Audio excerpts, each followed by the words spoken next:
Pagka-uwi ni Aileen galing birthday party, sinalubong siya ng hindi pamilyar na muka sa pamamahay nila. Naningkit ang kanyang mga mata dahil naiirita siya sa presensya nito. Hindi niya alam kung bakit, basta na-feel niyang hindi niya gusto ang isang tao. Binati siya ng babae na kaedad yata ng kanyang ina, pero hindi niya yun pinansin. Dumiretso lang siya sa loob para hanapin ang kanyang ama. Dad, sino na naman itong pinapasok niyo sa mansyon? Iritableng tanong niya. Umalingaw-ngaw pa ang boses niya sa loob ng mansyon. Habang naglalakad, may nakasalubong ulit siyang hindi pamilyar na muka at palagay niya, kaedad niya lang. Simpleng kulay white shirt at pantalon ang suot nito. Maputi at maganda naman ang babae. Pero wala siyang panahon para i-describe pa ito. Dahil mas lalo lang naiirita siya sa pagmumukha nito. Na-feel niya kasing parang santa ito pero nasa loob ang kulo. Tinaasan niya ito ng kilay. Sino ka naman? Ikaw bang bago naming katulong? Mataray niyang tanong. Hindi po. I'm Hillary nga pala. Kapatid mo po ako sa ama. Nakangiting pakilala nito at inabot ang kamay sa kanya. Pero hindi niya yun tinanggap. Umangat ang labi niya sa sinabi nito. At tinignan mula ulo hanggang paa. Ang kapal ng mukha mo. Na magpakilala na kapatid kita sa ama. Wala akong kapatid. May diing sambit niya at inirapan ng babae. Tumabi ka nga sa dinadaanan ko. Inis na dagdag niya at binangga pa ito bago lampasan. Umiinit talaga ang dugo niya sa sinabi nito. Ayaw niyang may kapatid dahil ayaw niyang may kaagaw siya sa atensyon at kayamanan ng mga magulang. Tapos biglang may susulpot na kapatid niya raw sa ama? Nakakainis yun. Tinalikuran niya agad ang babae. Dumiretso lang siya sa taas para hanapin ang kanyang daddy. Dahil gusto niya itanong kung bakit may bagong salta sa mansyon nila. Mabuti na lamang at nagkasalubong sila sa hagdan. Dad, sino mga bagong salta sa mansyon? Nagpakilala pa ang kapatid ko. Dad, may anak ka ba sa labas? Nagkasalubong ang kilay niyang tanong. Imbis na sagutin, niyaya lang siya nito pababa papuntang sala. Nandoon naman sa sala ang dalawang babaeng nakasalubong niya kanina. Umismid siya nang ngumiti ang mga ito at nahahalata niyang plastic ang ngiti ng mga ito. Dakila siyang spoiled, maldita, kaya alam niyang mag-psycho sa mga taong peke sa kanya. Iha, mabuti naman nandito ka na. Ipakikilala ko sila sa'yo. Sambit ng kanyang ama at nagbibigay yun ng kaba sa kanyang dibdib. Sila ba yung mga bagong katulong natin? Taas kilay niyang tanong dito. Umupo muna ang kanyang ama sa sofa. Pumagitna ito sa dalawang babae. Inakbayan pa ang mga ito. Nanatili siya nakatayo at di makagalaw sa kanyang kinatatayuan. Nagulat siya sa ginawang pag-akbay ng kanyang ama sa dalawang babae. Hindi, Aileen. Siya si Tita Vanessa mo. Ito naman ang anak ko sa kanya, si Sofia. Seryosong pakilala ng kanyang ama. At dito na sila titira sa mansyon. Simula ngayon. Dahil bukas, magpapakasal na kami ni Tita Vanessa mo. Napalunok si Aileen ng sariling laway sa narinig. Umiiling-iling siya nang may halong pangungutya. Ramdam niya ang malakas na tibok ng kanyang puso, kasabay ng pag-iinit ng kanyang ulo. Hindi siya makapaniwala na nagawang magtaksil ng kanyang ama. Gayong masaya silang nagsasama ng kanyang ina sa iisang bubong. Niloko siya ng kanyang ama. Niloko nito ang mommy niya habang buhay pa pala ito. Ano, Dad? Tangina! Kabit mo ang babaeng yan? Paano mo nagawa lokohin si mommy? Paano mo nagawa to sa amin? Really? Magpapakasal ka bukas? Para ano? Para sabing legal na asawa mo na ang kabit mong yan? Watch your language, Aileen. Warning ng kanyang ama sa kanya. No way, Dad. Hindi pa nga nag-iisang taon mula na mamatay si mommy. Tapos mag-aasawa ka na agad? Wala ka bang respeto sa kanya? O sa akin man lang? Ba't ngayon mo lang to sinabi? Buong buhay ko pala niloloko mo kami ni Mommy. Hindi ko ito matatanggap, Dad.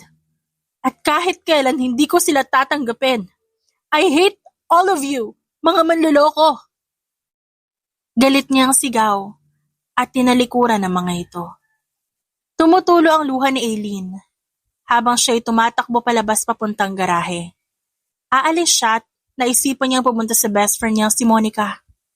Bago niya pinaandar ang kotse, pinahid niya ang luhang tumulos sa kanyang mga mata. Nilakasan niya ang loob at kinukumbinsi ang sarili na hindi siya iiyak kahit anong mangyari. Galit siya sa kanyang ama at parang nawala ang respeto niya dito. Buong buhay niya pala, niloloko na siya nito. Alam niyang kaedad niya ang anak nito sa labas. Hindi niya ito matatanggap. Lalo na't ang akala niya perpekto ang kanyang ama. Governor ang kanyang ama sa kanilang probinsya at hinahangaan ng taong bayan. Tinitingnan lang governor dahil mabuti ang kanyang pamamahala. Pero sa likod pala ng mabuting paglilingkod sa taong bayan, may tinatago itong baho na ngayon lang umaalingasaw. Akala niya, perpektong pamilya ang kinamulatan niya. Pero hindi pala. Kaya pala minsan nakikita niyang umiiyak ang kanyang ina. Mabait, mayaman, at sobrang ganda ng kanyang inang sa Hermelina noong nabubuhay pa. Pero nagawa pang pagtaksila ng kanyang ama. Namatay ito sa sakit na kanser. 10 buwan na ang nakakalipas. Hindi pa nga siya nakaka-move on sa pagkamatay ng kanyang ina, pero ang kanyang ama nagpapakasaya na pala sa kabit niya noon pa. Pagdating ni Aileen sa bahay ni Monica, sinalubong siya nito ng yakap. Doon na bumuhos ang luha niya na kanina pa tinatago.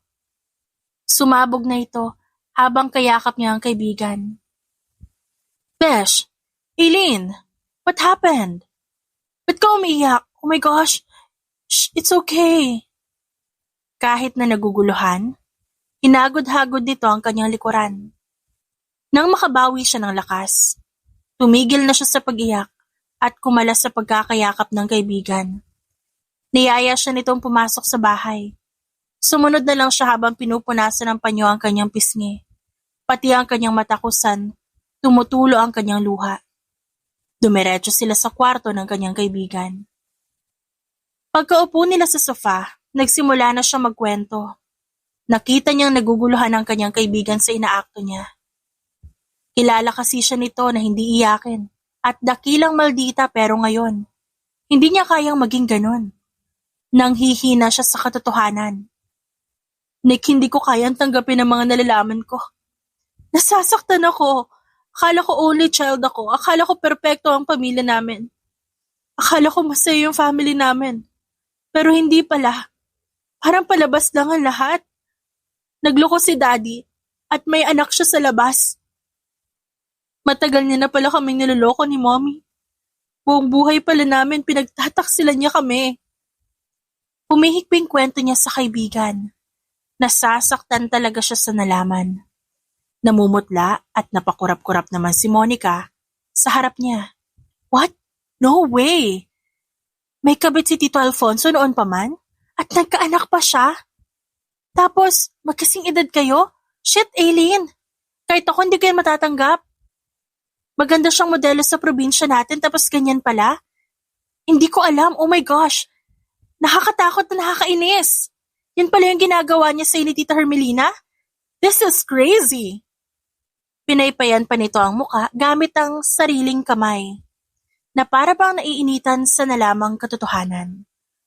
Magpapakasal na sila bukas, Nix. Magiging legal na siyang asawa ni Daddy. Anong gagawin ko? Hindi ko kayang tanggapin to. Sisirain ko yung kasal para makaganti ako. Wala sa sarili niyang sambit, sabay punas ng luha at inayos ang kanyang sarili. Nangako si Aileen na ito na ang huling beses siyang iiyak tungkol sa kanyang ama. Dahil galit na ang namuo sa kanyang puso. No, Besh, wag. Huwag mong sirain yung kasal ng daddy mo. Gusto mo bang kamuhian ka niya? Baka mapalayas ka. Huwag mong ituloy ang balak mo, Besh. Inayos ni Aileen ang kanyang itsura at matapang na tumingin kay Monica. Anong gusto mong gawin ko? Hahayaan na lang na maging mag-asawa sila nung kabit niya? Hindi pa nga nag-iisang taon si mommy na mula na mamatay siya, di ba? Pero ang bilis niyang palitan. Shit talaga, Nick. Kahit ako galit ako kay daddy. Galit ako sa kanilang lahat. Hindi ko sila hahayaan na maging masaya. Hindi ko sila mapapatawad. I understand you. Pero hindi tama na sirain mo yung kasal nila. Kumalma ka muna, okay? Hinawakan siya ng kanyang kaibigan sa balikat. At mahinang tinapik yon. Malalim na buntong hininga ang kanyang pinakawalan. At umiwas ng tingin. Hindi niya na lang sinagot ang kanyang kaibigan. Dahil naiisip niyang, paano nga kung paalisin siya? Anong gagawin niyang plano sa mga bagong salta sa mansyon nila? Kinabukasan, araw na ng kasal ng ama ni Eileen. Nasa bahay siya at nakita niyang sobrang abala ng mga katulong sa paghahanda ng pagkain. Sa bahay lang gaganapin ang kasal ng kanyang ama. At sa gabi pa ang seremonya dahil intimate wedding lang ang kasal. Close friends at kapamilya lang ang imbitado. Wala nang iba. Takot yata malaman ng ibang tao at malik sa social media ang katarantaduhan nila. Napangisi siya nang makita niya ang anak sa labas sa may garden. Ito, ang gumagabay sa mga designer sa garden. Naisipan niya lumapit doon at gumawa ng eksena. Wow! Feel at home ang anak ng kabit. Supportive pa. At na makasal ang kanyang ina sa aking ama. Ang galing! Pumalakpak pa siya habang naglalakad palapit sa babae. Natigilan ng mga designers pero sinenyasan ng babae na magpatuloy lang. Hinarap siya nito habang nakangiti. Tumaas ang kilay niya sa ngiti nitong napaka-plastic. Nandito ka na pala. Mabuti naman nakauwi ka na. Nag-aalala si daddy sa'yo kagabi. Pag-iiba nito sa usapan. Natawa si Eileen ng mapakla. Wow! Daddy? Kinareer mo na pala ang pagtawag sa daddy ko na daddy mo rin. Itong tatandaan mo, anak ka lang sa labas. Wala akong kapatid. Kahit kailan hindi kita tatanggapin bilang kapatid ko. Nahihiya naman itong yumuko. At hindi na umimik pa. Inis siyang tinalikuran ng babae at pumasok sa loob ng mansyon. Kumukulo lalo ang dugo niya nang makasalubong ang kabit ng kanyang ama. Eileen, nandito ka na pala. Hinahanap ka ng daddy mo kagabi. Saan ka ba nagpunta? Nag-alala kami sa'yo. Mahinahong wika nito. Napatigil siya at masamang tinignan mula ulo hanggang paa ang ginang. Huwag mo akong tawagin gamit ang pangalan ko. Dahil wala kang karapatan. At isa pa, sino ka para tanungin ako kung saan ako pumunta? Hindi kita kaano-ano. Kabit ka lang ng daddy ko.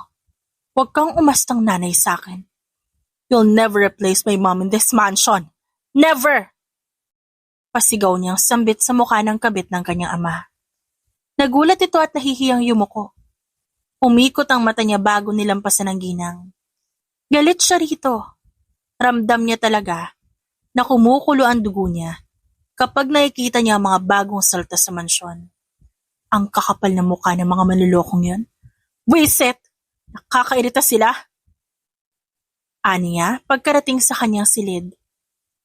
Gigil niyang tinapon ang family picture nila. Gaya ng kristal na nabasag. Yun din ang naramdaman ng puso niya. Basag na basag sa nalaman niyang katotohanan. Isang buwan ang nakalipas mula nung kinasal ang ama ni Eileen sa kabit nito. Ramdam ni Eileen ang pagbabago sa mansyon. Hindi na tulad ng dati ang pagsasama at pag-uusap niya sa kanyang ama. Nasa bagong pamilya na kasi ang focus nito. Hindi na siya ang priority tulad ng dati, na baby princess, siya ng kanyang ama. Ramdam niya ang pangaagaw ng bagong salta sa pamamahay niya. Kaya labis ang galit at pagkamuhi niya sa bagong pamilya ng kanyang ama. Inagaw nito ang dating kanya. Kaya hindi siya titigil hanggat hindi ito mapaalis sa lugar na yon. Nito mga nakaraang araw, nasampal niya ang anak ng kabit dahil pinakailaman nito ang gamit niya. At nakita yon ng kanyang ama. Siyempre, kinampihan na magaling niyang ama ang anak nito sa labas. Na mas lalong nagpadagdag sa galit niya. Napukaw ang pag-iisip niya nang may kumatok sa pinto. Ma'am Aileen, breakfast is ready, kayo na lang hinihintay sa lamesa. Si Dad nandun na din ba? Wala ma, maaga umalis yung daddy niyo eh. Good. Sige, susunod ako. Napangisi siya nang malaman niyang wala ang ama sa bahay. Pagkatapos niya magayos ng sarili, agad siyang pumunta sa dining. Pagdating niya sa dining, nandun na ang dalawang babaeng kinasusuklaman niya. Sinamaan niya ito ng tingin kaya umiwas ng tingin ng dalawa. Lumapit siya sa inuupuan ng anak sa labas. Dahil yun ang gusto niyang agawin. Umalis ka dyan sa inuupuan mo, akin ang pwestong yan. Pati ba naman pwesto ko, aangkinin mo? Umalis ka dyan, o gusto mong kalad ka rin pa kita? Aileen, marami pa namang upuan dyan. Pagsali ng kabit sa usapan. Hindi ba sinabihan na kitang huwag mo akong tawagin gamit ang pangalan ko dahil wala kang karapatan? Asik niya dito at pinandilatan ng mata. Pasensya na. Pero hindi naman tama yung paalisin mo yung anak ko sa inuupuan niya. Marami pa namang upuan dyan. Gusto ko yung inuupuan ng anak mo eh. Gate niya at inis na kinalad ka ng anak ng kabit paalis sa upuan. Mom, it's okay. Hayaan niya na. Siya naman talaga may-ari ng bahay na to eh. Mabuti naman at alam mo ang lugar mo rito sa mansyon ko. Yumuko ang anak ng kabit habang ang nanay nito masama ang tingin sa kanya. Tinaasan niya ng kilay ito. Halata namang nagtitimpi lang ito sa kanya ngayon. Hoy, anak ng kabit, lagyan mo nga ng pagkain ng plato ko, bilis! Nanlaki ang mga mata nito. Natumingin sa kanya. Bilisan mo, nagugutom na ako. I hate waiting. Lumingon muna ito sa kanyang ina bago tumayo. Aangal pa sana ang ina nito, pero wala na itong magagawa. Pinagsilbihan na nito ang plato na Aileen. Habang naglalagay ng pagkain, bigla nito nabitawan ng sandok at nalaglag yun sa hita ni Aileen. Agad namang napatayo sa galit ang dalaga. At binigyan ng sampal si Sofia. Tignan mo tong ginawa mong katangahan. Sinadya mo to, no? Mabilis ang kamay niyang hinablot ang buhok ni Sofia at inis nang inudngod sa mangkok na may adobo. Nanlaban ito, pero nilakasan niya ang puwersa sa paggudngod na mukha nito sa mangkok. Aray ma'am, tama na po, nasasaktan ako. Patawarin niyo na ako. Basag ang boses na pagmamakaawa ni Sofia. Napangisi si Aileen sa narinig na pagmamakaawa nito sa kanya. Ingungod-god niya sana ito ulit, pero pinigilan na siya ng kabit ng kanyang ama. Tama na Aileen, sumusobra ka na. Isusumbong na kita sa daddy mo. Hindi na tama tong ginagawa mo, nananakit ka na ng tao. Inis niyang binitawan ng anak sa labas na si Sofia at hinarap ang kabit. Wow! Nagsalita ang may ginawang tama. Hindi ba? Niloko niyo rin si mommy nun? Niloko niyo kami. Kayo ang unang nanakit. Alam mong may asawa na ang daddy ko, pinatulan mo pa rin. Anong klaseng babae ka? Tandaan mo to Kahit kasal kayo ni daddy, hindi ko kayo matatanggap. At wala akong pakialam kung isumbong mo ako sa kanya. Galit niyang giit sa pagmumukha nito. Nakabusangot ang mukha niyang iniwan ang mag-inang sampid sa pamamahay niya. Nanggigigil talaga siya sa pagmumukha ng dalawang yon. Kinabukasan, nagising si Aileen sa ingay sa labas ng kwarto niya. Dali-dali siyang bumangon at lumabas. Nadatnan niya ang mga katulong na naghahakot ng mga gamit. Manang, kaninong gamit yung dinadala niyo? Saan niyo yan dadalhin? Sa kapatid niyo po, ma'am. Dito na raw sa second floor ang kwarto niya. What? Hindi ho ako papayag. Akin ang buong second floor ng mansyon. Walang sino man na makakapasok dito. Huwag niyong ituloy ang paghakot ng gamit niya. Maliwanag? Inis na asik niya sa mga katulong. Pero ma'am, utos kasi ng daddy mo. Sinusunod lang namin siya. Pasensya na. No way! Hindi ako papayag. Akin ang gamit niya. Itatapon ko yun sa pagmumukha niya. Inagaw ni Aileen ng maleta sa kamay ng katulong. At buong pwersa niya itong nilaglag sa first floor. Nag-ingay naman yun ng malaglag ang maleta na siyang ikinagulat ni Sofia na nasa baba. Kitang-kita niya ang pagkuyom ng kamao ni Sofia na ikinangisi niya. Come on, Betch. Huwag ka nang painosente at magpapanggap na mabait. Dahil alam ko may tinatago kang kasamaan. Inis niya ang sambit pagkatapos niyang ilaglag ang gamit ni Sofia. Akin lang ang buong second floor ng mansyon. Diyan ka na babagay sa ibaba? Anak ka lang sa labas. Aniya, na nagdagdag sa ikakatrigger ng ugali nito. Gaya nga ng inaasahan niya, nandilim ang mukha ni Sofia na pumanhik sa taas at hinarap siya na nakakuyom ang kamao. Oh, mukhang hindi mo na kayang magpakaanghel ano? Bakit? Aangal ka na ba? Sumusobra ka na talaga, Aileen. Kung di mo kayang tanggapin na nandito kami, ikaw ang lumayas dito. May pagtitimping sagot ni Sofia. Wow, coming from you. Palaban ka rin pala, no? Pwes, ikaw ang lumayas. Dahil anak ka ng isang kabet. Agad niyang hinablot ang buhok nito at sinabunutan na puno ng panggigigil. Gumanti ang babae, kaya nagrambulan na silang dalawa sa taas. Tumili ang mga katulong at natataranta sa away nila dahil nakafocus siya sa babaeng kaaway niya. Kahit nasasaktan siya sa pananabunot ni Sofia, hindi niya yun pinakita. At doble at triple ang binalik niyang pananakit sa babae. Hindi kami aalis dito dahil legal na ring asawa ang nanay ko. Legal na rin ako anak ni daddy. Kahit kinasal pa ang mommy at daddy mo, hindi pa rin kayo magiging legal. Habang buhay na kabit ang nanay mo at ikaw, habang buhay kang anak sa labas. Hinila niya ng napakalakas ang buhok ni Sofia.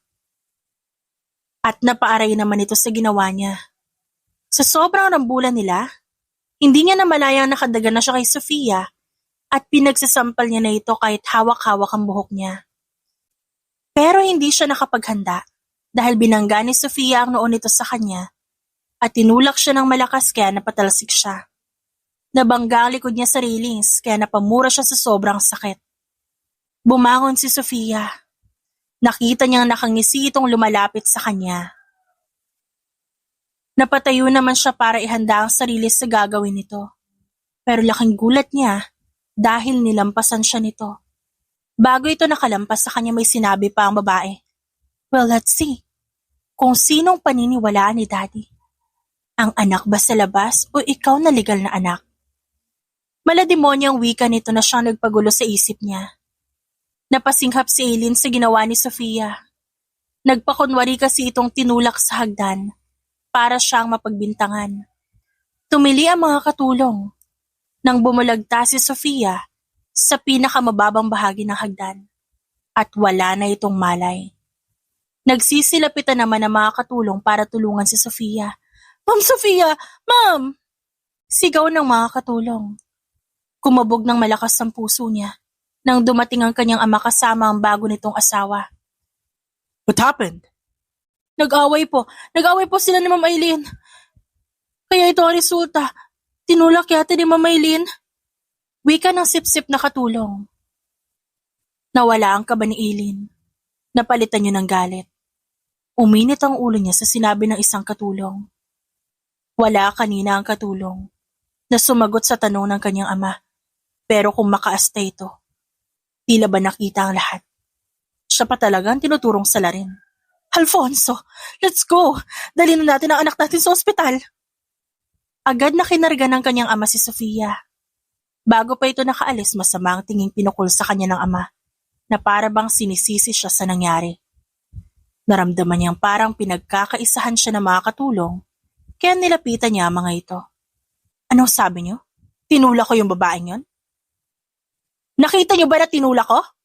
Ano, kakonsyaba ba kayo ng babaeng yon? Dahan-dahan namang tumango ang mga katulong. Umigting ang panga niya sa tugon ng mga ito. Umalis kayo sa harapan ko habang nakakapagtimpi pa ako. Alis! Mga inutil! Natataranta namang umalis sa mga katulong papalayo sa kanya. Nanlulumo siyang umupo sa sofa. Hindi siya papayag na mapapalaya siya sa mansyon na ito. Pero sinong papanig sa kanya? Alam niyang kakonsyaba ng bagong salta na yon ang mga katulong nila. Naramdaman niyang may humawak sa balikat niya, kaya napalingon siya dito. Nakita niya ang pag-aalala sa mukha ng mayordoma ng mansyon nila na si Aling Lusing. Kaklose niya ito simula nang mamatay ang kanyang ina. Ito ang tumulong sa kanya na bumangon sa kalungkutan, kaya laking pasasalamat niya sa ginang. Ma'am, hayaan niyo. Ako ang kakausap kay Sir Alfonso tungkol sa away niyo ni Ma'am Sofia. Alam ko naman na hindi mo magagawang itulak sa hagdan ng babaeng yon. Naniniwala ako sa'yo. At wala talaga akong tiwala sa bagong pamilya ng iyong ama. Tumabi ito sa kanya at hinawakan pa ang kanyang dalawang kamay na ngayon ay nanginginig sa galit. Ngumiti siya dahil sa sinabi nito. Salamat, Aling Lusing. Pero wag na kayo mag-abala pa. Ako na lang haharap kay Daddy. Kahit anong mangyari, wag kayong aalis dito sa mansyon. Kung palayasin ako, wag na po kayong tumutol. Dahil ayaw kong pati kayo paalisin ng mga bagong saltang yon. Pero iha, hindi ko talaga kaya ang ugali ng bagong pamilya ng iyong ama. Magaling magkunwari kapag kaharap ang daddy mo. Pero mga demonyita pala. Pagkatapos sabihin nito, tinapik siya sa balikat at nagpaalam na may gagawin pa. Tumango na lamang siya at nanatiling tahimik. Nag-iisip siya ng paraan kung paano haharapin ang hatol ng kanyang ama. Naramdaman niyang na-brainwash na ang kanyang ama ng bagong pamilya nito. Napatigil sa pag-iimpake si Aileen nang marinig niya ang sigaw ng kanyang ama sa labas ng kwarto. Aileen, lumabas ka sa kwarto mo, mag-usap tayo. Humugot siya ng malalim na hininga bago binuksan ang pinto. Pagkabukas niya, sampalagad ang sumalubong sa kanya. Nanginginig ang kanyang kamay na hinawakan ng pisngi na sinampal ng kanyang ama. Nag-init yun at ramdam niya ang sakit. Dad, sinampal niyo ho ako? Nagtama ang tingin nila. Nang umangat siya ng tingin, kita niyang galit to sa kanya. Kaya nilabanan niya ang titig nito. Sumusobra na yung pananakit mo sa kapatid mo. Na-hospital siya dahil sa'yo. Nabalian ng buto, Aileen. Hindi ko palalampasin ang pagtulak mo sa kanya. Lumayas ka sa pamamahay ko ngayon din. Gaya ng inaasahan niya, pinaniwalaan ng kanyang ama ang anak nito sa labas. Hindi ko siya tinulak sa hagdan. Pero mabuti sana kung natuluyan na lang yung anak mo sa labas. Ikatutuwa ko pa kung mamamatay yung babaeng yun. Huwag ka mag-alala, lalayas talaga ako. Kasi hindi ko masikmurang makasama sa isang bubong ang mga taong manluloko. Galit na asik sa kanya nito. Agad niyang tinalikuran ng ama at binagsak na isinarado ang pinto. Walang modo kang bata ka? Lumayas ka! Simula ngayon tatanggalan na kita ng mana. Wala kang dadalhin sa ari-arian ko. Wala kang perang matatanggap galing sa akin. Mark my words. Galit na wika ng kanyang ama sa labas ng pinto. Parang nauupos na kandila na umupo si Aileen sa sahig. Naramdaman niyang tumutulo ang kanyang luha. Nasasaktan siya sa ginagawa ng kanyang ama. Hindi niya inaasahan. Nakakampihan nito ang anak sa labas. Bumugas siya ng hangin bago inayos ang sarili.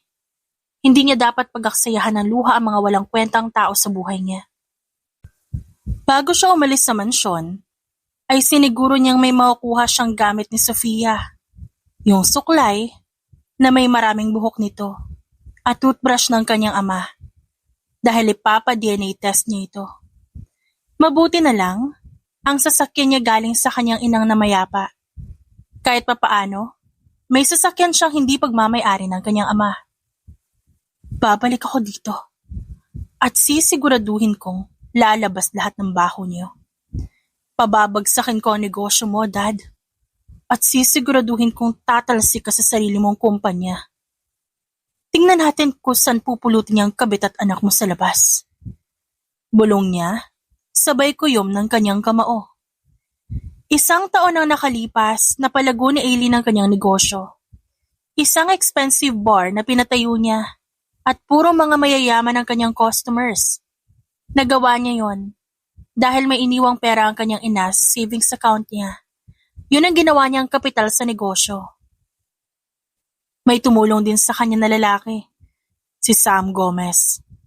Isa palang bilyonaryong negosyante. Ito ang tumulong sa kanya nung naghihirap siya. Tinulungan siya nitong palaguin ang kanyang negosyo. Napangiti siya dahil successful ang negosyo niya. May mga branches na rin siya sa iba't ibang syudad. Nabuksan na ito at successful ang operation ng kanyang negosyo. Pero agad ding napawi ang ngiti niya dahil naaalala niya ang mga taong may atraso sa kanya. Kailangan niyang balikan ang mga yon at simulan na ang paghihiganti niya. May balita siya sa bagong pamilya ng kanyang ama. Naging reyna-reynahan daw ngayon sa kumpanya si Vanessa at ang anak nitong si Sofia. Ang kakapal talaga ng muka. Malaki ang shares ni Mommy sa kumpanya. Pero kung umasta ang bagong pamilya ni Dad, sila may-ari nito. Manta kayo. Babalikan ko kayo. Gigil niyang bulong, sabay kuyom ng kanyang kamao. Oh, ano na naman yung iniisip mo? Lumago na negosyo mo. May mga branches na nabuksan na. Bakit ka patulala? Siguro, naalala mo yung unang pagkikita natin, oh. Pangaasar ni Sam at umupo ito sa kabilang upuan. Nasa isang bar siya ngayon na pagmamay-ari niya. Nag-supervise lang siya kung maayos ang pamamalakad ng tauhan doon. Pero hindi na siya makapag-focus dahil gumugulo sa isip niya ang mga taong may atraso sa kanya. Nag-iisip siya kung anong pwedeng paghihiganti ang gagawin niya. Sinamaan niya agad ang tingin si Sam. Che, ba't ko naman iisipin yung unang pagkikita natin? Sino ka ba para isipin kita? Mataray niyang asik sa lalaki at umiwas ng tingin dahil namumula na siya. Hindi kasi maganda ang una nilang pagkikita noon. Naglasing siya, niyaya niya ito sa dance floor at sinayawan ng sexy dance. Naalala niyang hinalikan din niya ito sa labi. Siguro, dala ng init ng alcoholic drink na ininom niya. Inaliw na lamang niya ang sarili noon dahil ayaw niyang magmukmuk at umiyak noong pinalaya siya, kaya nagbar siya buong magdamag. At doon niya nakilala si Sam Gomez. Hindi naman obvious na affected ka. Pero, that was the best moment of my life. Yung part na sinayawan mo ako ng sexy dance at hinalikan. Inis niyang tinapon ang suot niyang heels sa mukha ni Sam, kaya napatigil to sa pagsasalita.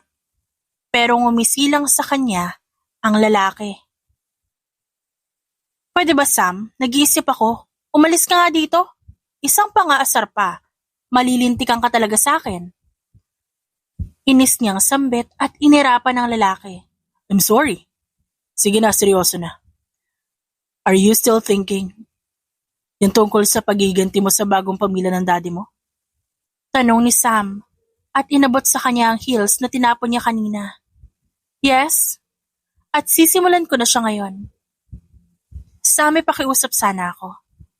Tulungan mo akong bilhin ng 60% share ng kumpanya namin, please. Balita ko kasi, may mga shareholders na nag-pull out at binibenta ang shares nila.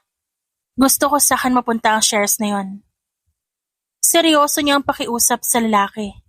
Balita ko nga, ayaw kasi nila sa pamamalakad ng stepmother mo. Umaas lang siya ang owner ng kumpanya niyo. Sige, don't worry. Ako nang bahala sa pag-aasikaso. And you have to rest. Thank you, Sam. Hindi ko alam kung paano ako makakabawi sa'yo. Sobra-sobra na itong tulong na binibigay mo sa akin. Siyempre naman. Tutulungan ko talaga ang future wife ko. Nakangising biro nito. Loko. Umayos ka ha? Umalis ka na rin. Gawin mo na kaya yung pinapagawa ko sa'yo. Binantaan niya pa ito na hahagisan ng heels ulit. Easy, Aileen. Ang bilis mo naman mapikon. Ito na, aalis. Aalis na ako ah. Bye, future wife. Bago pa ito tuluyang umalis, kumindat pa ito sa kanya. Pero siya, sinamaan nito ng tingin at inirapan. Naisipang mag-mall ni Aileen, kaya dumiretso na siya sa butik na paborito ng kanyang ina noon. Nandoon kasi ang paborito niyang damit at klase ng tela. Magaling kasi ang tailor at customize lahat ng mga damit. Pagmamay-ari ang expensive boutique ng pamilya ni Monica at VIP customer siya noon pa. And speaking of Monica, nasa Italy na ito dahil nag-advance training sa pagiging fashion designer. Mas advanced kasi ang training sa ibang bansa compare sa Pilipinas. Kaya mag-isa siyang pagala-gala sa mall dahil wala ang kanyang kaibigan. Pagdating niya sa butik, nagkakagulo na sa loob dahil daw may isang customer na nag-eskandalo. Agad niya namang inusisa kung sino ang customer na yon. Napaangat ang labi niya at napangisi nang makita ang mag-inang kinamumuhian niya. Napataas ang kilay niya dahil sosyali na manamit ngayon ang mga uhugi noon. Sige. Namnamin niyo ang pera ng tatay ko. Dahil malapit na ang pagbagsak niyo. Wika niya sa isipan. Matagal ko nang in-order ang gusto naming damit. Pero bakit hanggang ngayon wala pa? Ngayong buwan na ang kaarawan ng anak ko at gagamitin niya yon. Tapos sasabihin mo next month pa yon? Matatapos? Anong klaseng butik to? Ang babagal ninyo? Nasaan ang manager nyo? Kakausapin ko. Sigaw ni Vanessa. Sa staff ng butik. Natataranta namang tinawagan ng staff ang manager ng butik. Ilang sandali pa, dumating na ang manager. Pero nilampasan lang nito ang mag-ina at sa kanya lumapit.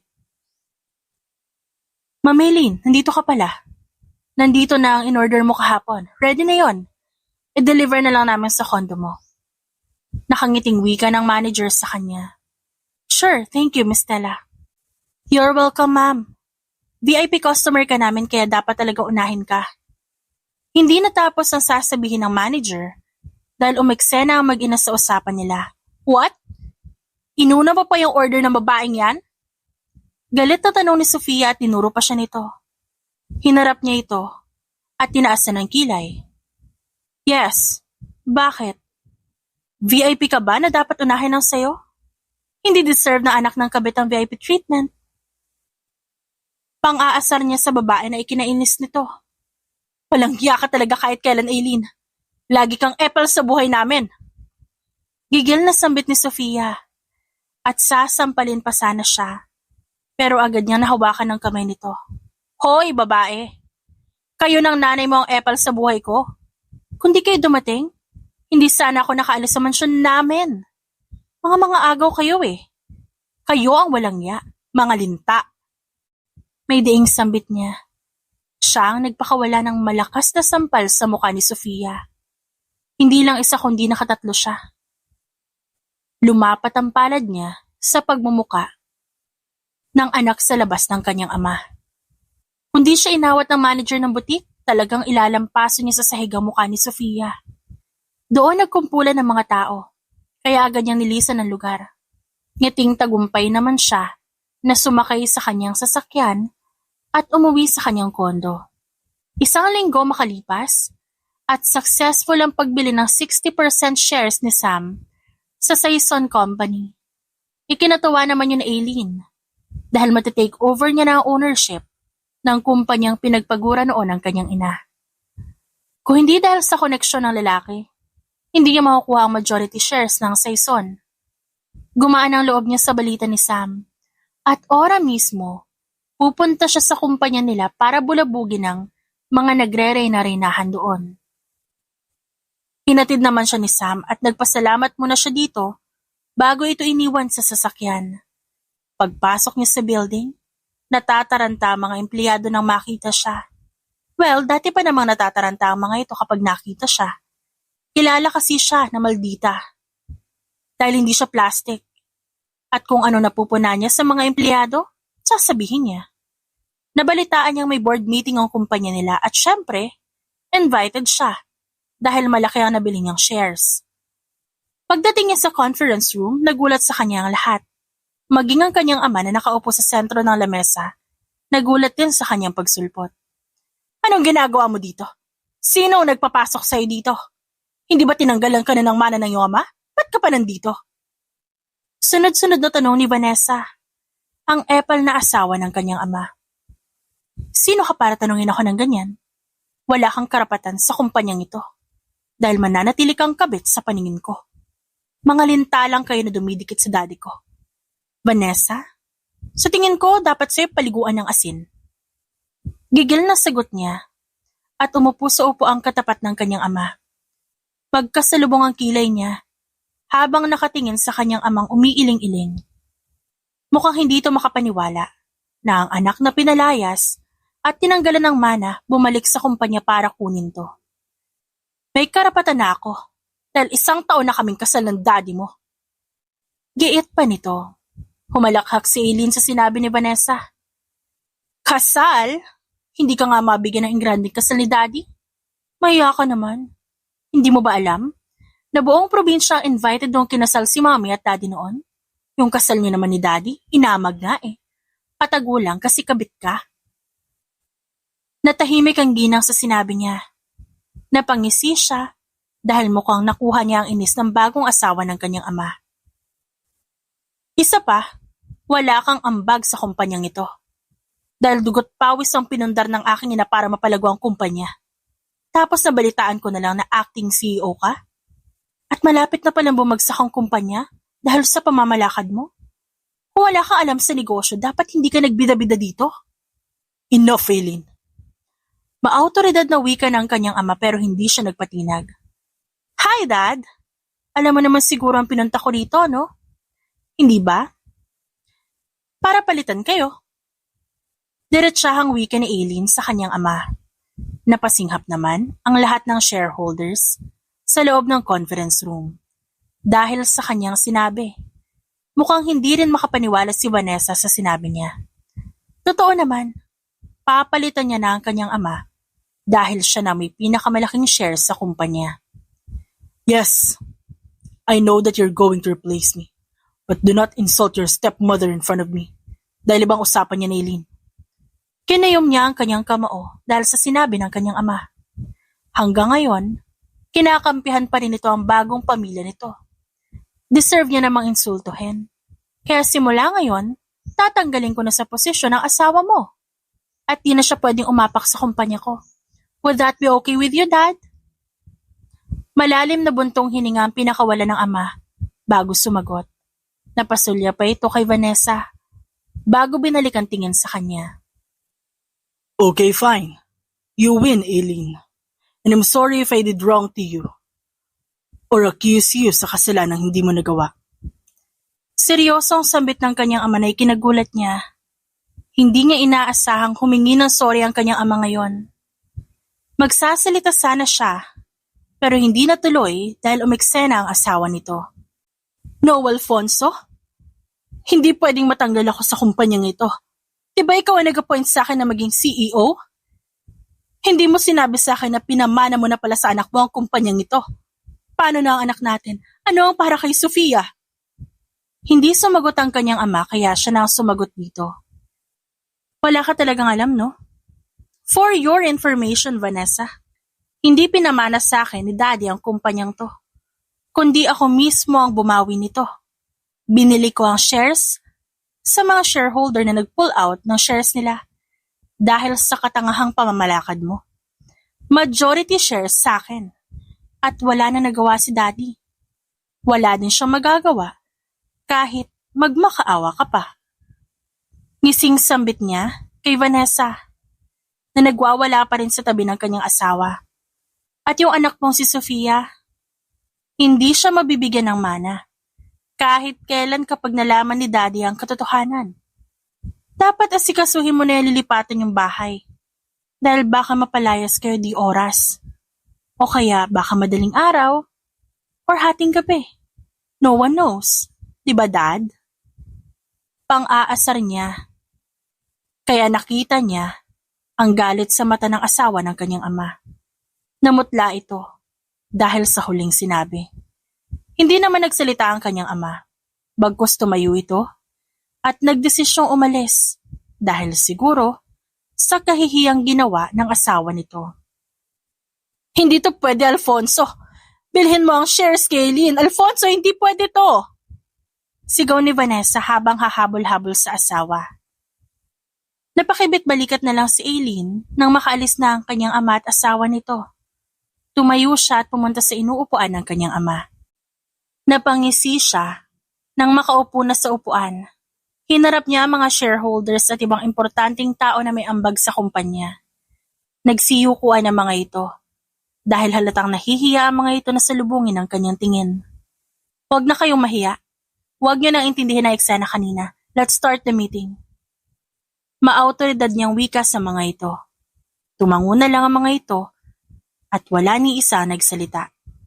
Sinimulan nila ang meeting. Sinabi niya ang bagong strategy sa negosyo, mga bagong rules at policy ng kumpanya sa pamamalakad niya.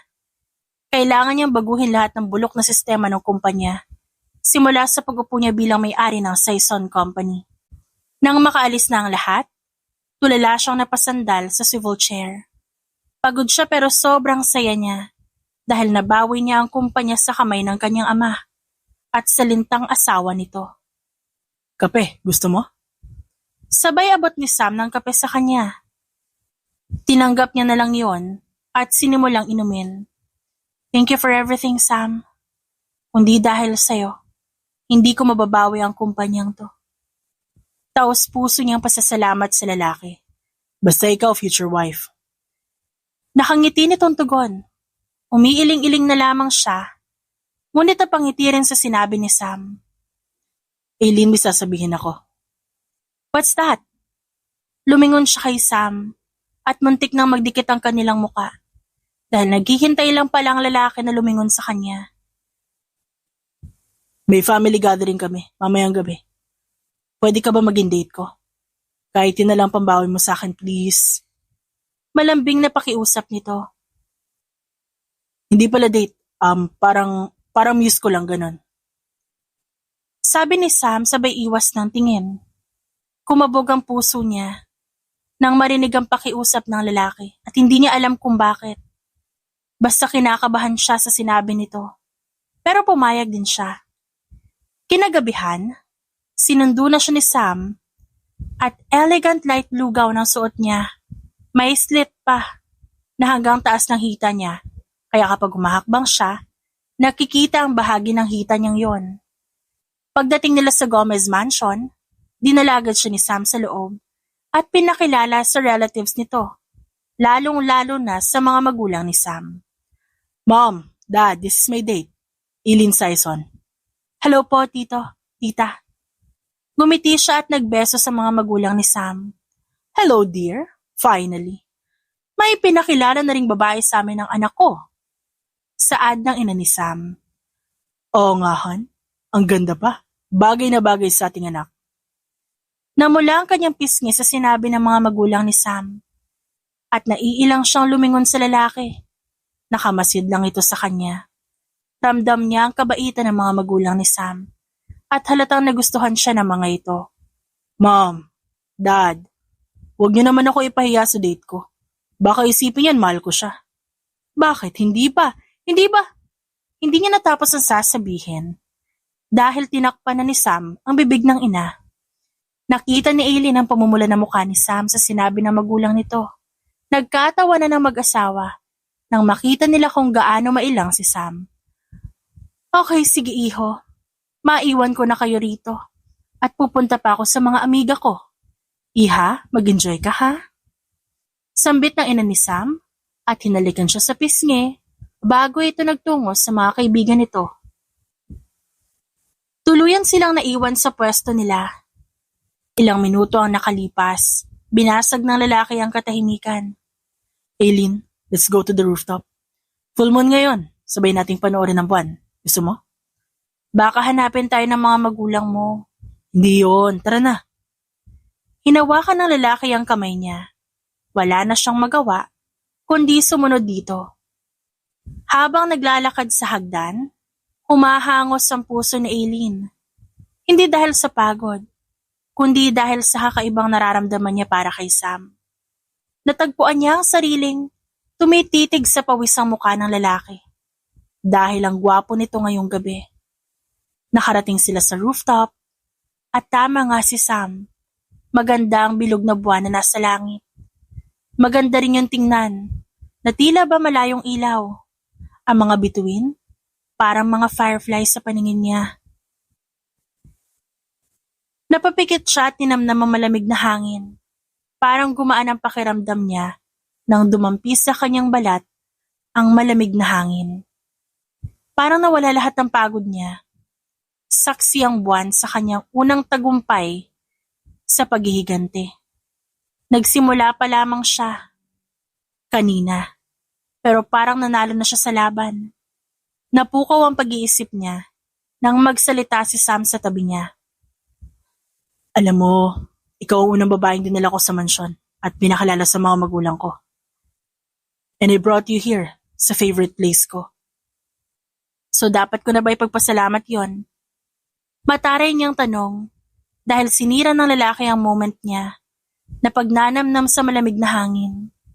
Hindi niya akalain na ang isang chick boy na lalaki, walang babaeng pinakilala sa magulang. Natutuwa naman siya na malaman yon, pero hindi niya pinahalata. Ang maldita mo talaga, no? Sinabi ko lang naman. Ba't pa ba kailangan sabihin? Siyempre para malaman mo. Akala ko kikiligin ka. Kasi ikaw ang unang babaeng pinakilala ko sa mga magulang ko. Pambihira. Ang hirap mo naman pakiligin. Napakamot pa ito sa ulo. Hindi na ako teenager para pakiligin mo. Sige. Ano ba talagang pinupunto mo, Sam? Kasi para may gusto kang iparating eh. Diretsuhin mo na ako. Dami mo pang paligoy-ligoy. Gusto mo ng diretsahan? Alright, I will tell you. Mahal kita, Eileen. Nabihag mo ang puso ko nung una nating pagkikita. Yun ang pinakamagandang encounter sa akin. Maganda na yun sa'yo? Yung sinayawan ka lang ng sexy dance at hinalikan ka? Ang rupok mo naman? Ang daming babae nang gumanyan sa'yo eh. Chick boy ka. Marami nang pinaiyak na babae. Ako pang pinagloloko mo. Hindi ako chick boy. Sila lumalapit sa akin. Hindi ko naman pinatulan dahil naka-reserve ang katawan ko sa future wife ko. At yung pagkikita natin, that was my first time na mag-bar dahil pinagtripan ako ng mga kaibigan ko. Tapos ikaw ang customer na walang pakialam. Sa markang close ang bar, pumasok ka at nagwawala ka pa kung di ka bibigyan ng inumin. Natatawang wika nito. Namula si Eileen nang maalala yon. She was very devastated that time. At ang escape niya ay ang pag-iinom ng alak. Totoo naman na pumasok siya sa bar na may markang close at doon niya nakilala si Sam. So kaya mo ako tinulungan dahil type mo ko. Parang gano'n na nga. Na-amaze ako sa pagiging maldita mo. At wala kang sinasanto kapag nasa katwiran ka. At alam ko may kabaitan dyan sa puso mo. Dahil nakita ka ng tinutulungan mo yung katulong niyo na kinakawawa na madrasa mo noon. Tama naman ang lalaki. May kabaitan nga ang puso niya. Pero limitado lang sa mga taong deserve. So dahil mahal mo ako, dapat bang mahalin kita? Is that it? Sana. Pero okay lang kahit hindi. Pero gusto sana kitang ligawan. At ipadama sa'yo na mahal kita. Ipakita sa'yo na kasama mo ako sa lahat ng laban mo sa buhay. Salamat. Pero hindi pwede, Sam. Alam mong nasa gitna ako ng paghihiganti ko sa aming kasakan ng ganyan. Ayaw ko madistract. Seryosong wika niya sa lalaki. Natahimik naman ito at hindi makapagsalita. Kaya nakahinga siya ng maluwag. Kaya pala tinutulungan siya nito dahil may hidden agenda ito. Pero kahit may hidden agenda ang lalaki, masaya pa rin siya sa ginawa nitong pagtulong. At malaki ang pasasalamat niya rito dahil unti-unti niya nang nabawi lahat ng pagmamay-ari niya. Hindi niya alam ang gagawin sa inamin ni Sam sa kanya. Wala sa isip niya ang pag-ibig dahil puro paghihiganti ang laman nito. Tumigas na ang puso niya. Dahil sa palagay niya, manloloko lahat ng tao sa paligid niya. Isa pa, nasa kalagitnaan siya ng misyon, kaya hindi pa pwedeng lumambot ang puso niya. Dumating ang araw ng birthday party ni Sofia at masquerade ang tema ng mga kababaihan. Pero ang sa kalalakihan, okay lang kahit walang maskara ang muka. Hindi invited si Eileen sa birthday party na gaganapin. Pero si Sam, imbitado, kaya ginawa siya nitong +1. Hindi niya alam kung bakit kilala ni Sofia si Sam, pero hindi niya na yun dapat tuklasin dahil nakafocus siya sa gagawin niyang paghihiganti mamaya. Dahil masquerade ang theme ng party, hindi na siya tumanggi na yayain siya ni Sam na maging +1 ito. Napangisi siya sa naisip niyang pananabotahe sa birthday party ni Sofia. Plano niyang sirain ang birthday party nito at ipahiya sa maraming tao gamit ang katotohanang hawak niya noon pa. Alam niya noon ang katotohanan, pero hindi niya ibinunyag sa kanyang ama dahil alam niyang hindi siya nito paniniwalaan. Naghihintay lang siya ng tamang tiyempo para isiwalat ang lahat at magaganap na yon sa birthday party ni Sofia. Excited na siyang makitang umiyak ito at ipapahiya niya ang birthday girl ngayon. Pagdating ni Sam, nakahanda na siya. Isang simple halter gown ang suot niya, pero nakakabighani sa detalye dahil hugis sirena ang tabas nito. Nakabakat ang hubog ng kanyang katawan at gawa sa makintab na telang kulay itim na parang dumadaloy na tubig kapag gumagalaw siya. Ang tanging palamuti ay ang kanyang minimalist crystal na nakahanay mula sa kanyang dibdib hanggang laylayan na kumikislap tuwing masisinagan ng liwanag. Kahit simple, umaangat ang pagiging elegante nito at lalong bumabagay sa kanyang kagandahan. Itim ang isinuot niya dahil pinatunayan niyang siya si Aileen. Para siyang diyosa ng kamatayan dahil malalago talaga sa kanya si Sofia at ang ina nito mamaya. Ngumiti si Sam sa kanya nang magtama ang kanilang paningin. Nakasuot ito ng black and white tuxedo at mas naging gwapo ito sa paningin niya. Sobrang linis tingnan ng lalaki. Malakas ang aura habang papalapit sa kanya. Ang ganda mo talaga. You were always stunning. Natatawa naman siya. Dahil sa sinabi nito, napakagaling talaga nitong mambola. Pero umangkla naman agad siya sa braso nito. Dahan-dahan siyang inalalayan ni Sam, papunta sa sasakyan, dahil medyo nahihirapan siya maglakad sa suot na mermaid gown. Ang ganda mo talaga. At hindi kita binubola ha. Bagay sa'yo yung suot mo ngayon. Natameme siya sa pagiging seryoso ng lalaki. Pero inirapan niya lang ito bago siya sumakay. May parte sa puso niya na kahit itanggi niya, nasisiyahan siya sa papuri nito. Alam niyang maganda siya, pero mas masarap palang pakinggan kapag sa isang lalaki na mahalaga sa kanya nagmula. Pagdating nila sa mansyon ng mga Saison, nakaramdam na ng kaba si Aileen. Isang taon na rin kasi ang nakalipas at ngayon lang ulit siya nakaapak sa mansyon nila. Namiss niyang tumira doon. Yun ang mansyon na kinamulatan niya. Pero wala naman siyang magawa nung pinaalis siya ng kanyang ama. Kinakabahan din siya sa muling pagkikita nila ng kanyang ama dahil hindi nga maganda ang naging pag-uusap nila sa kumpanya. Galit siya dito, pero may parte sa puso niyang nag-aalala dahil nakita niya itong nangangayayat. Siguro puro problema ang binibigay ng bago nitong pamilya, pero naisip niyang baka karma na rin yun para sa kanyang ama. Simula kasi nung pinalaya siya nito, nangako siya sa kanyang sariling hindi niya ito mapapatawad sa mga kasalanan nito sa kanya. Kinamumuhian niya itong kinampihan nito ang anak sa labas at tinanggalan pa siya ng mana.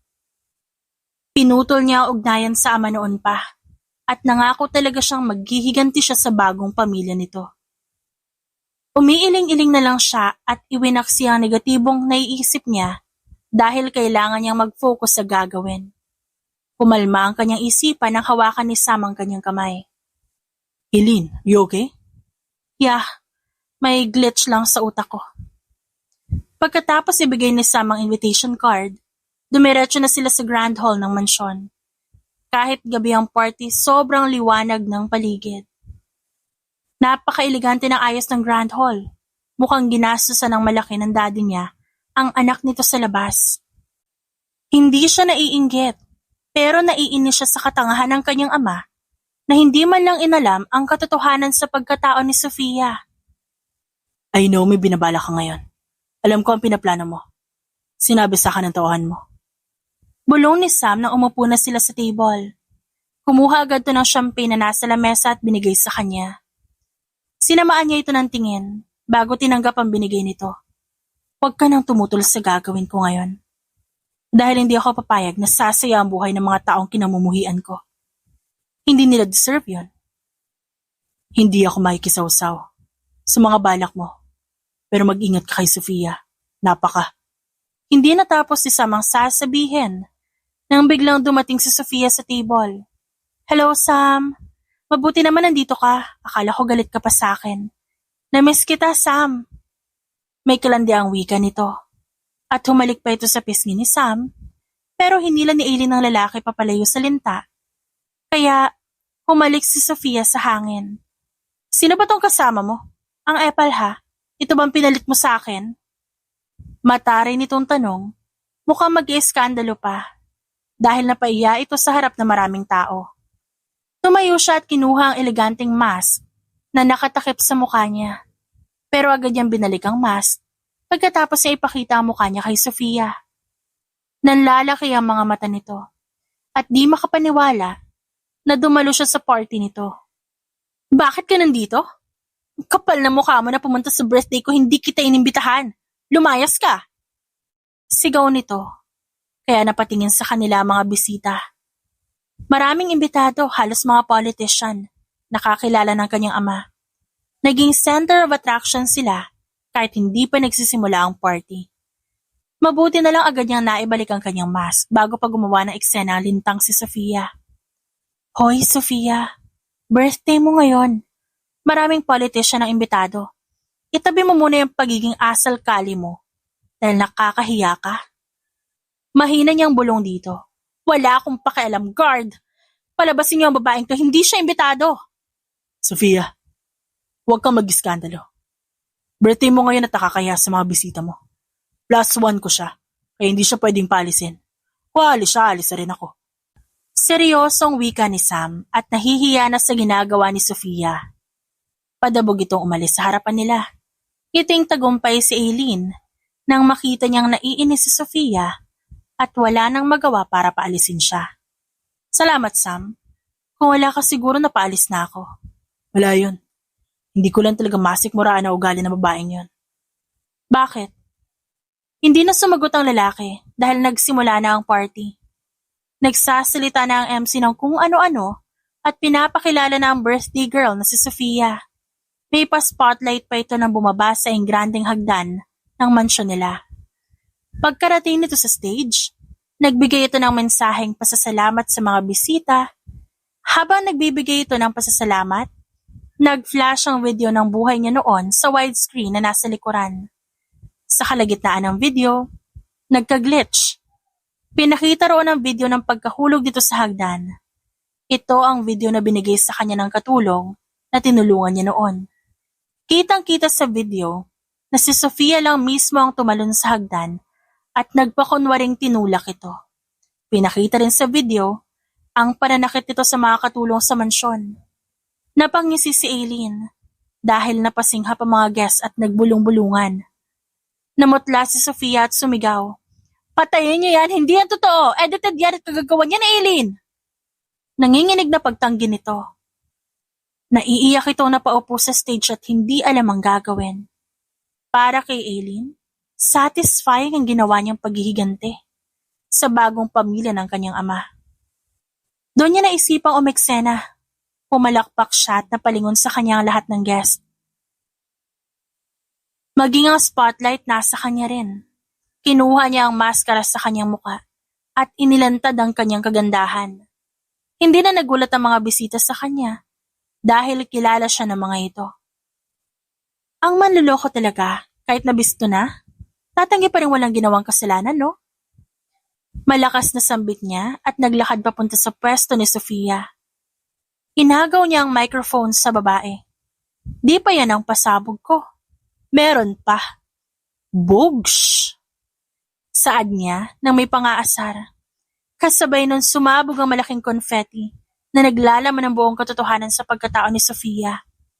Kumalat sa buong grand hall ang mga papel na naglalaman ng DNA test result ni Sofia at ng kanyang ama. Pinulot naman niya ng mga guest at tiningnan. Nagulat sila sa resulta. Nagsayang siya ng maraming bond paper para i-photocopy ang DNA test result. At nilagay niya yon bilang confetti. Siyempre nasa kanya ang original copy. Siya mismo ang mag-aabot nito sa kanyang ama. Na walang kamalay-malay na niloko pala ng babaeng pinakasalan niya. The birthday girl named Sofia is not my half-sister. Hindi siya tunay na anak ng daddy ko. O di ba? Kapal na mukha na tumira sa mansyon namin ng mga lintang to. Hindi totoo yan. Nagsisinungaling lang siya. Fake lahat na nakikita niyo dahil sa kagagawa ng babaeng yan. Tinanggalan kasi siya ng mana. Kaya ganito ang igaganti niya sa amin. Sigaw ni Vanessa, pero hindi ito pinakinggan ng lahat. Nakita niya sa hindi kalayuan ng kanyang ama. Nanlulumo ito at halatang hindi makapaniwala. Hawak-hawak nito ang papel na resulta ng DNA. Dali-dali itong lumapit sa kanila. Nandidilim ang mukha nito na inagaw sa kanyang mikropono. Everyone, I apologize for the inconvenience. I declare the party is over. Please, walang lalabas hanggat hindi nabubura ang photos at video sa inyong mga cellphone. Guard, check their phone before leaving. Maautoridad na wika ng kanyang ama. Isang oras bago nakalabas lahat ng bisita. Maging si Sam nasa labas na rin ng gate. Natira na lang silang apat sa Grand Hall. Binasag ni Eileen ang katahimikan. Binigay niya sa kanyang ama ang original copy ng DNA test result. Nang makita yun ng kanyang ama, doon na kinumpronta si Vanessa. Totoo ba to, Vanessa? Totoo bang hindi ko anak si Sofia? No? Gawa-gawa lang yan ng anak mong magaling dahil galit siya sa amin. Kinakabahang wika ni Vanessa. Tama, Dad. Gawa-gawa lang yan ni Eileen para magalit ka sa amin. Kita mo, Dad, sinira niya yung birthday party ko. Huwag ka maniwala sa kanya, Dad, please. Naiiyak na pagmamakaawa ni Sofia. Oh? Sino na ngayon paniniwalaan mo, Dad? Sila pa ba? O ako na tunay mong anak? Nakita mo na rin sa video na hindi ko tinulak si Sofia noon. Kusa siyang nagpalaglag, di ba? Para mapagbintangan ako. Tapos, nalaman ko sa resulta ng DNA test na hindi mo pala siya anak. Sinasampal na sa'yo ang katotohanan? Nagbubulag-bulagan ka pa rin ba? Lumingon naman sa kanya ang ama. Puno ng pagsisisi ang mga mata nito. Habang nakatitig sa kanya. Umiiling-iling ito bago umiwas ng tingin. Lumapit ito sa asawa nitong si Vanessa at sinampal ng malakas. Alfonso? Ba't mo ako sinampal? Nagtanong ka pa talaga. Niloko mo ko. Pinaniwalang anak ko si Sofia. Sinulsulan mo kung palayasin ang sarili kong anak sa pamamahay ko? Dahil dyan sa anak mong magaling magkunwari. Hindi ko naman pala siya kadugo. Mga walang ya kayo. Lumayas kayo sa pamamahay ko ngayon din. Sigaw ng kanyang ama at galit na kinaladkad ang asawa nito palabas ng mansyon. Dad, huwag mo kaming palayasin. Anak mo ako. Kinikilala kitang ama ko. Please, huwag mo kaming palayasin ni Mommy. Tumigil sandali ang kanyang ama at hinarap si Sofia. Isa ka pa. Huwag mo ko matawag-tawag na daddy. Hindi kita kadugo. Dahil sa'yo, nagawa kong sakta ng sarili kong anak. Isa ka rin palang manluloko. Pagkatapos sinampal nito si Sofia. Alfonso, huwag mo saktan ang anak ko. Wala siyang kinalaman dito. Oo, aamin na ako. Hindi mo siya anak. Patawarin mo ako, please. Huwag mo kaming palayasin. Asawa mo na ako, Alfonso. Hindi mo pwedeng gawin sa akin to. Naiiyak at lumuluhod na pagmamakaawa ni Vanessa. Hindi nagpatinag ang kanyang ama. Patuloy ito sa pangangaladkad sa dalawa palabas ng gate. Pati mga gamit nito, pinasunod sa mga katulong. Napangiti si Eileen. Sa kanyang nasaksihan, satisfying ang kanyang revenge. Dahil sa wakas, napalayas na ang totoong sampid sa pamilya. Lumabas siya ng gate. Nakahinga siya ng maluwag. Nang wala na ang sasakyan ni Sam. Kaya nag-focus na lang siya kay Sofia. Dahil hindi pa niya nailalabas ang galit niya sa babae. Na matagal niyang kinimkim sa puso niya. Nilapitan niya ito at hinila ang buhok para ingudgud ang pagmumukha sa semento. Pero, nanlaban si Sofia, kaya pinagsasampal niya na lang ito at tinadyakan sa tiyan. Well, Sofia, pinaniwalaan na ako ni Daddy. Kawawa ka naman. Hindi ka pala tunay na anak ng aking ama. Kaya pala, hindi ko ramdam na kapatid kita. Ano, nasaan ang tapang mo ngayon? Akala mo hindi ako babalik para gantihan ka? Gigil na sambit niya at mahigpit na hinawakan ang panga ni Sofia. Tama na, Eileen. Patawarin mo na ako, please. Sabihin mo kay Daddy na tanggapin niya ulit kami. Promise, magbabago na kami. Please, Eileen. Never. Please, Eileen. Please. Tinaboy niya ang kamay ni Sofia nang hawakan siya nito. Hindi niya pinansin ang pagmamakaawa ng babae. Dahil tinalikuran niya na ito at bumalik na sa loob ng mansyon. Nadatnan niya ang kanyang ama na hawak-hawak ang DNA test result. Pero napatigil ito nang maramdaman ang presensya niya. Lumapit ang kanyang ama sa kanya at binigyan siya ng yakap. Ramdam niya ito dahil may halo itong pangungulila at pagsisisi. Pero sarado ang puso niya para patawarin to. Aileen, iha, patawarin mo si Daddy dahil hindi kita pinaniwalaan. Patawarin mo sana ako. Kumala siya sa yakap nito at umiiling na tumingin dito. Hindi ko alam kung mapapatawad kita ngayon, Dad. But I will try. Nakaukit na kasi sa puso ko ang ginawa mong kasalanan sa akin. Sige, Dad, hindi na ako magtatagal. Aalis na ako. At yung DNA test result, itanong mo na lang sa best friend mo dahil siya nag-check ng DNA niya ni Sofia. Baka kasi hindi ka naniniwala sa akin. You can repeat the test if you want. Agad niyang tinalikuran ng ama. Hindi pa siya handang patawarin ito. Pero at least, nawala na sa buhay nila ang mga lintang kumakapit sa kanyang ama. 1 taon ang nakalipas, bumalik na sa normal ang lahat sa buhay ni Aileen. Napatawad niya na ang kanyang ama, pero hindi na siya umuwi pa sa mansyon nila. May sarili na siyang bahay. Busy siya sa negosyo niya, dahil ang goal niya, mapabilang sa top 10 billionaire at mukhang malapit niya nang maabot yon. Malapit niya nang maabot ang income ni Sam. And speaking of Sam, umamin to sa kanya na naging ex-girlfriend nito si Sofia. Pero 1 linggo lang daw dahil hinututan lang siya ng pera at hindi rin siya minahal ng babae. Kaya heto si Sam ngayon sa buhay niya.